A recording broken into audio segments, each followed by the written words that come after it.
Ivan gonna delay his recall just a little bit by showing his face. Will also scout out Amal in the top jungle. Yeah, now we can see both junglers using the marksman emblem for both of them. We'll see how this really translates in game, but yeah, I don't know. For Amal, I can see the potential of when he has 3 items. Oh my god. He can just call Barbiel and then step on everyone and then just a big burst of damage, and then eventually AC will win that one. So we have to see the spatial awareness of AC Esports to be aware of this chip. Yeah, absolutely. Now, the turtle's coming up in 5 seconds up top lane. Momo will have lane priority since early game Masha is pretty...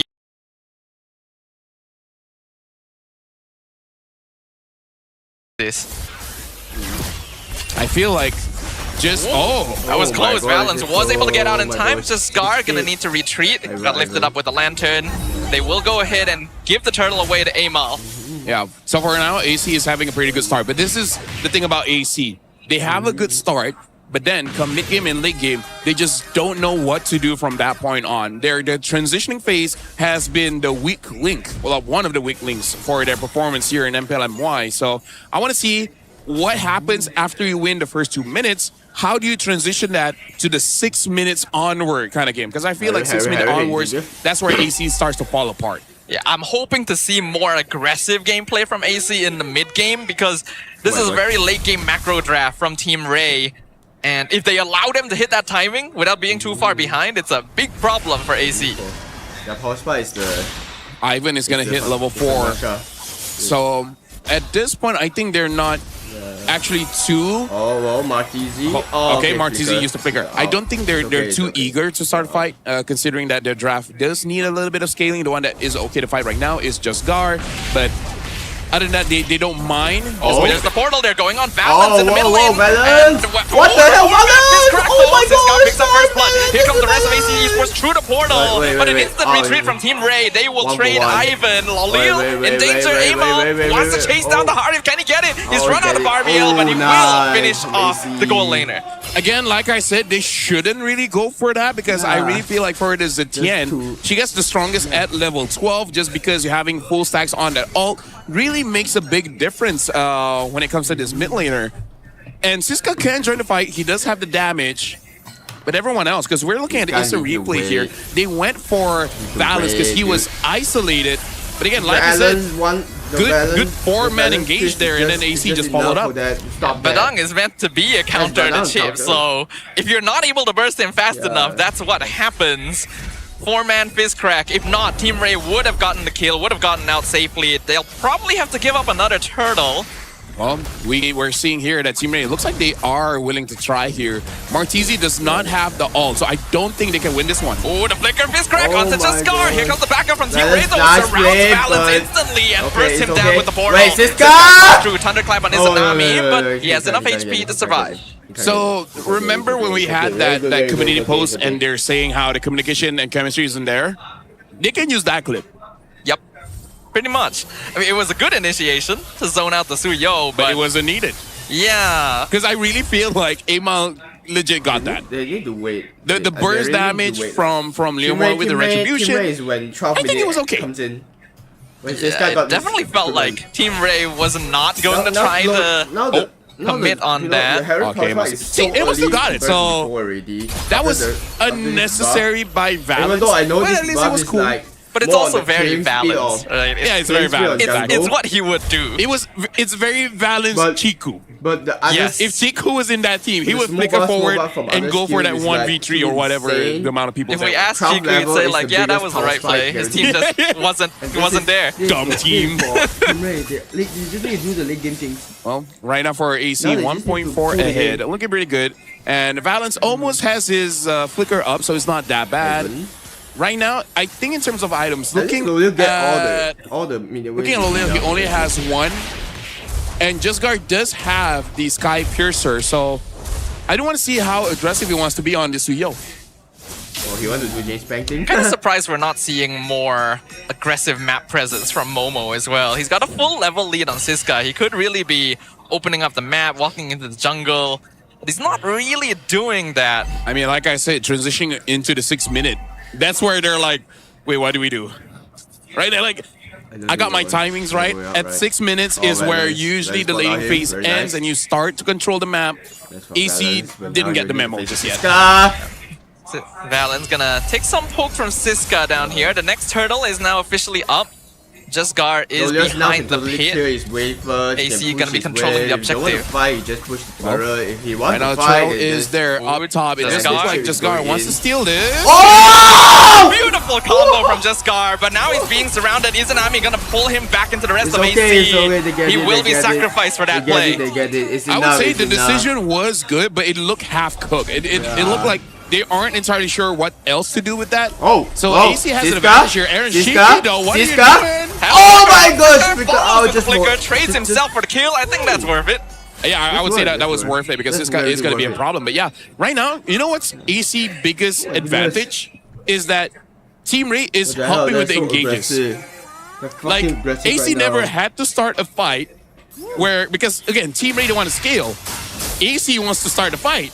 So you're kind of helping AC out here. A little bit. And Team Ray doesn't really mind that too much, especially on this Masha. She is more of a sacrificial hero that once has items is just meant to throw herself at the enemy team. Ivan gonna spot out Momo. Lolil has been brought up to the top lane. I think he is still farming pretty well. Yeah, he is doing pretty well. Haven't completed his Feather of Heaven just yet, but he does have the Star himself down bot. Siska is all alone. And Ivan doesn't have a target to use his ult. 4-man gank onto the Masha. Fury Oh, Phoenix. wow, Fury Phoenix! Oh my god, what is it? By the Masha. What's Siska will it? eventually fall. Dude, what is it now? This is so good!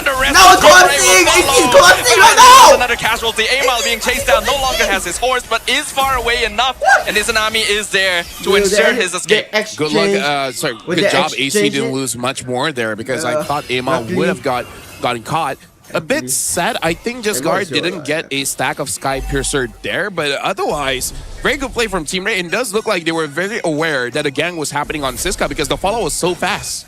And Siska managing the Thunderclap Aaron Shiki in the middle of everything too to take out the most important target. He really should have gave himself a bit more distance there. Aaron Shiki does have 2 items. Looks like he's building onto a Demon Hunter, and after that should be the win of nature.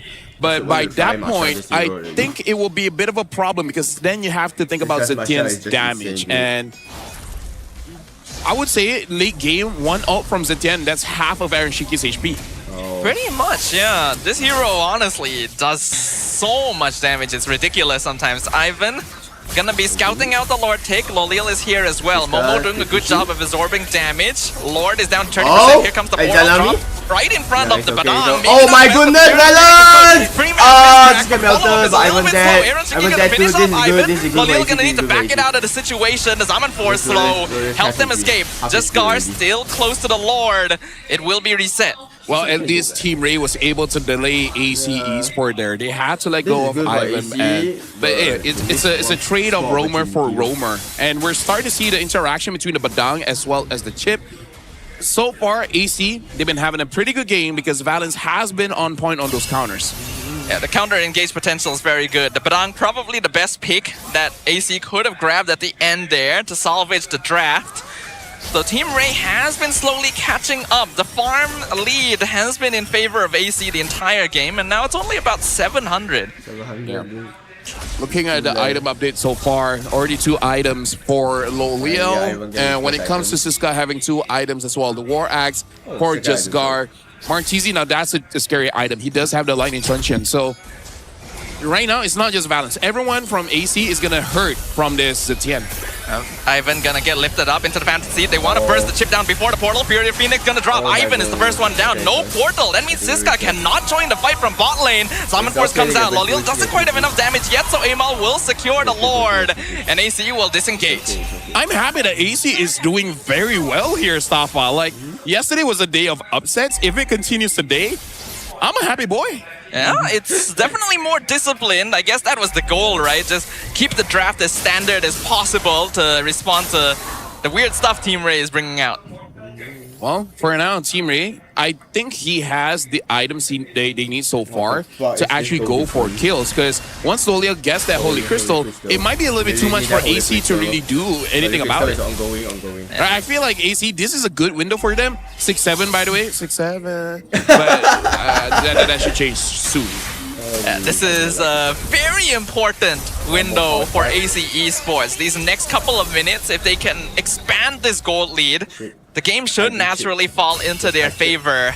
So Team Ray also needs to avoid making too many mistakes in this time frame. Actually on the minion.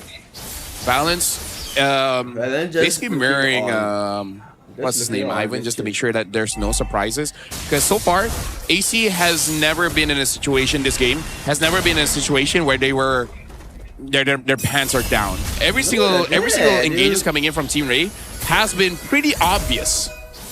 No flank so far from Ivan. Right now, Amal goes up to Martizi. Martizi has to figure out. And I don't think the passive was on there. So after this, the passive is going to be there. So it's going to be another thing that AC has to manage. The situation looks pretty good. AC Esports is now finally confident enough to push into the enemy side of the map. Momo is doing a good job of frontlining, though Siska's macro pressure is always going to exist. AC Esports needs to not allow the game to last long enough for this structural damage to really build up against them. Stafa, look at this.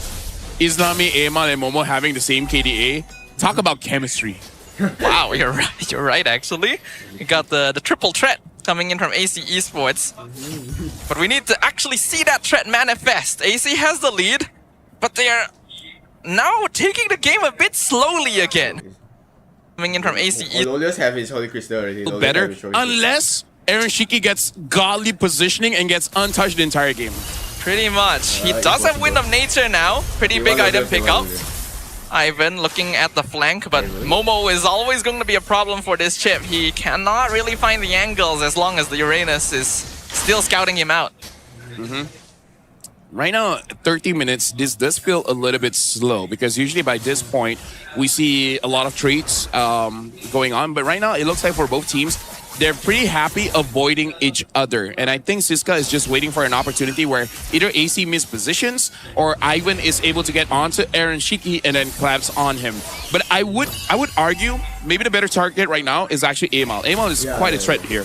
I would agree, actually. If you can't find the carry, you may as well burst down the Liam Ward because both of those are going to be the main damage dealers. Siska gonna be pushing bottom as per usual, so Ivan's gonna be the main target. Oh! Aaron Shiki, he's gonna be able to dash away Siska with the Thunderclap. Amal secures the Lord. The fight is a bit of a mess. Team Ray's walking through to get caught in Fistcrack, but Amal is gonna be the first one down. They trade for the Masha. One for one, Lolil dashes forward, but man, the shield from Harif. Why did they buff him so much? Flicker from Izanami. Oh my goodness, just got right! In the wall. He dashes back in. He feeds himself. It's a shutdown for Aaron Shiki. Hey, he probably was waiting for the Chastise Pauldron to trigger, forgetting that Suyo doesn't build that. But yeah, I think it was trying to make a Sakai's play that he did back in week 2 or week 3, and I thought that Lolia was gonna make a mistake, but yeah, that shield, man. Muntan really likes to balance Harif. They share do. Oh, Flicker Fistcrack, they follow Lil. Mega kill for Aaron Shiki. And now AC are definitely in control. This carry is out of control. Momo picks up his own spree. Okay, right now, AC. Now, this is the AC we've been waiting for. I hope I don't jinx it. Right now, they're looking pretty good. The Lord marches up top, able to deal a bit of damage onto the inhibitor. And Momo waiting for Amal. A bit risky, but he is tanky enough. Amal now dashes in with the horse under the tower. Siska does some good damage, but he'll be the first to fall. Juskar trying to melt through, but he's not able to dash away from Axe. What? He's alive? Okay, he's gonna be able to make it back to base, but the crystal is wide open. AC Esports found the opening, and they will break straight through the wall of Team Ray. Okay, you know what? If we keep doubting the teams and they keep doing good, that's great. Look at the smile on Aaron Shiki. This is like, what, his second week with the team, and now the team gets a W. The bigger W for Valor is like, this is my second game. And I beat the second team. I mean, like, okay, it's game number 1. We'll see how the game progresses, but still, AC looking good. I'm just thinking this makes it even harder for me to rank the teams later. Yeah. My job is difficult, but this was a good performance. Could have been faster, but they wanted to keep it standard, keep it clean, and that's what ultimately got them the W. Yeah. Valence, as well as Aaron Shiki, really showing up, especially Valence. And I like that don't care about the KD and such. It is his job, and his job was to stop Team Ray from doing chip things. Pretty much. That's why I was wondering, is revealing Chip Masha right from the get-go a wise idea? And at first I thought it would work out, but then the Badang last pick was exactly what AC Esports needed. So finally a draft that does make sense, and Valence's impact is there. It just so happens that a Badang is rarely banned, and the opposing side has a very good Badang player. Because I think maybe against other teams, it wouldn't be that big of a problem, you know? Because I haven't seen Rossi use the Badang in a while. Because so far, Yums had an amazing game, and now Valence, but then no one else, right? This is a very, very niche pick that I feel like just so happens Valence is one of those guys that's ready for it. You gotta have been around long enough to have that Badang experience, and Valence is one of those guys. But the draft from Team Ray was also a lot more difficult to play with. They had the Masha side lane, and they didn't have a tank jungle to help frontline with the chip. So everyone needed to be performing, and they didn't manage to do that. Amal this time going to be our MVP of Game 1. Yeah, I'm having an amazing Leomord game, making it so that he doesn't die as well as deal a lot of damage. And Clutch wins on those retries. The only one that he lost with is the one that he didn't see coming. Yep, you can't blame him for that one, but the positioning was cleaner from AC Esports this time. They have a proper tank, which is that Uranus, not enough damage from Team Ray to break through, so it's a lot easier for the backline to just stay safe, play around the Badang, so they don't have to worry about the chip as well, and Amal able to secure most of the objectives. Where? Oh, the kill participation, 6-7. I swear I'm not that guy. Okay, I just saw it on Facebook. The guy just pops up again. Are you sure, LaFell? The guy just popped up on Facebook. So I was like, hey, 6-7. Speaking of, right now AC, I feel like fans will get even more upset if they somehow throw this, because they look good now, but something that upset fans the most is when you show you can be good and then all of a sudden you're not, right? Yep.